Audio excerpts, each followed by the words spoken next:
gang culture. The numbers gangs, the 26s, 27s, and 28s, run this prison. They are not just gangs. They are sophisticated, hierarchical organizations with their own laws, language, and brutal codes of conduct.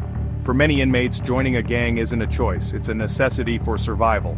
The guards are outnumbered, and in many ways, it's the gangs that maintain the day-to-day order of the prison, an order built on fear and violence. This environment has earned Pollsmoor the grim nickname, the University of Crime, where petty criminals go in and come out as hardened gangsters. Even Nelson Mandela spent time here in the 1980s after being transferred from Robben Island. He described the conditions as terrible, noting the dampness and lack of fresh air, which contributed to him contracting tuberculosis. If it was that bad for a high-profile political prisoner, you can only imagine what it was, and still is, like for the thousands of ordinary inmates packed inside. Pollsmoor isn't just a prison. It's a stark symbol of the systemic challenges facing the entire correctional system, a place where rehabilitation often seems like an impossible dream. Next, we head to the capital, Pretoria, to Kgosi Mampuru, the second correctional center. Now, this prison has a name that's relatively new, but its history is long, dark, and deeply intertwined with the apartheid regime. For most of its existence, it was known simply as Pretoria Central Prison, a name that sent chills down the spine of anyone who opposed the government.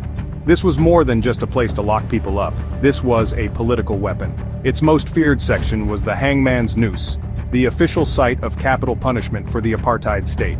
This is where the gallows were, and between 1967 and 1989, over 130 political prisoners were executed here. Men like Solomon Malangu, a young ANC activist, walked his final steps in this facility, becoming a martyr for the struggle. The prison housed a who's who of anti-apartheid figures, including Bram Fischer and Dennis Goldberg. It was a place designed to break the spirit of the resistance. The conditions were harsh, isolation was common, and the psychological warfare was relentless. The walls of Kgosi Mampuru II have witnessed some of the most painful moments in the nation's fight for freedom. But its list of infamous inmates doesn't stop with political prisoners.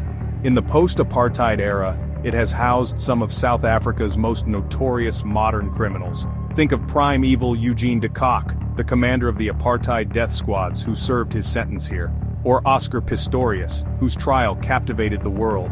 The prison's transition from a tool of political oppression to a facility for common law criminals mirrors South Africa's own journey. Renaming it to honor a 19th century tribal chief who fought colonial rule was a powerful statement.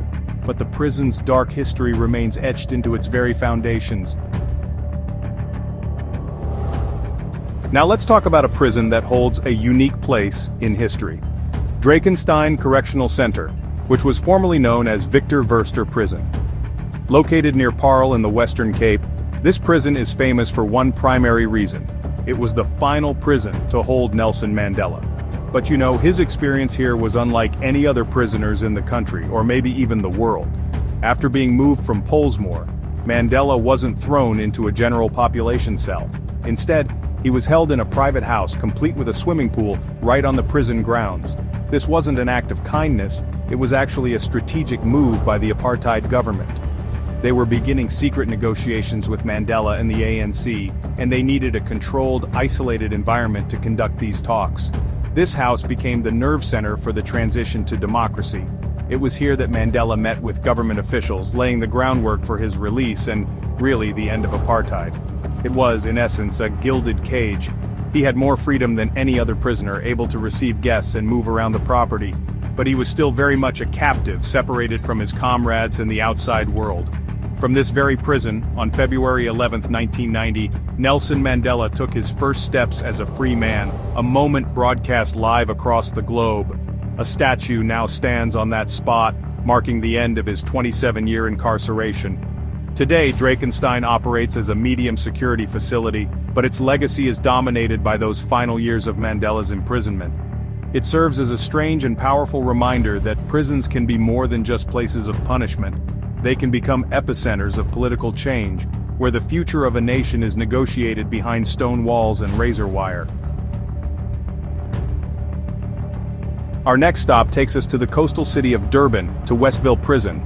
If the other prisons are known for their politics or gangs, Westville is known for its sheer scale and, well, a certain flair for the dramatic. This isn't just one prison, it's a massive complex, one of the largest in the country, divided into several sections for different categories of inmates. It's often called a city of its own, a sprawling, overcrowded institution that faces many of the same issues as Pollsmoor, including rampant gang activity and deteriorating conditions. But Westville has carved out a special place in South African folklore for its history of audacious, almost movie-like escape attempts. The security is supposed to be tight, but over the years, inmates have proven to be incredibly creative. There have been stories of prisoners dressing up as guards and simply walking out, using smuggled tools to cut through bars over weeks, or coordinating complex plans with outside help. The most famous escape involved a group of high-profile armed robbers who, in 2007, managed a spectacular breakout that embarrassed prison officials and led to a massive manhunt. These escapes highlight a constant struggle within the prison system, the battle between containment and human ingenuity, however misplaced. While entertaining to read about, each escape is a massive security failure that puts the public at risk and exposes vulnerabilities in the system.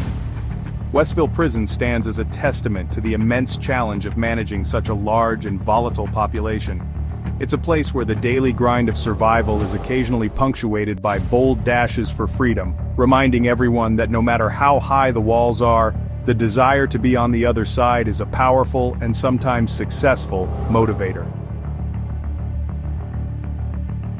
For our final destination, we travel to a more remote location, near Worcester in the Western Cape. This is Brandvlei Correctional Center. And if Pollsmoor is the University of Crime, Brandvlei is the end of the line. This is a maximum security facility, reserved for the most dangerous, high-risk, and long-term offenders in the country. This is where you send the criminals that society has deemed unrehabilitatable, the ones serving multiple life sentences. The atmosphere here is different. It's less about chaotic overcrowding and more about rigid, suffocating control. The inmates at Brandvlei include some of South Africa's most infamous serial killers, gang bosses, and violent criminals. These are individuals who have committed heinous acts and are considered a permanent threat to society. The security measures are extreme. We're talking about constant surveillance, restricted movement, and minimal contact with the outside world. The goal here isn't rehabilitation in the traditional sense, it's incapacitation. It's about ensuring these individuals never have the opportunity to harm anyone again. The psychological toll of living in such an environment, for both inmates and guards, is immense. Brandvlei represents the harshest edge of the South African justice system. It's the final answer to the question of what to do with the worst of the worst. While places like Drakenstein tell a story of political transformation, Brandvlei tells a much grimmer tale about the parts of society that seem beyond repair. It's a necessary but deeply unsettling part of the correctional landscape.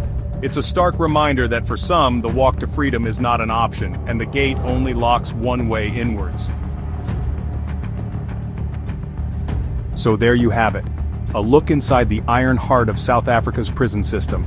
From the gang-ruled corridors of Pollsmoor and the political ghosts of Kgosi Mampuru II, to the historic negotiations at Drakenstein, each prison tells a unique story.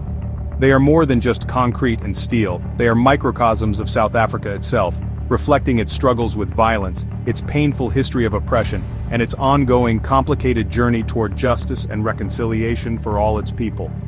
These institutions have had a profound impact, not just on the people they incarcerate, but on the entire justice system. They highlight the immense challenges of overcrowding, the pervasive power of gangs, and the difficult balance between punishment, security, and rehabilitation. They force us to ask tough questions. How does a society deal with its most dangerous members? How do you reform a system forged in oppression? And is it possible to find humanity inside such inhumane places? The legacies of these prisons are a constant reminder of the work that still needs to be done. The story of South Africa's prisons is vast and complex, and we've only scratched the surface today. These walls hold countless more secrets and stories. What do you think? Do you know of any other infamous prisons, either in South Africa or around the world, that have a story that needs to be told? Let me know in the comments below. I'd love to hear from you. Thank you for joining me on this intense journey. Until next time, stay safe and stay curious.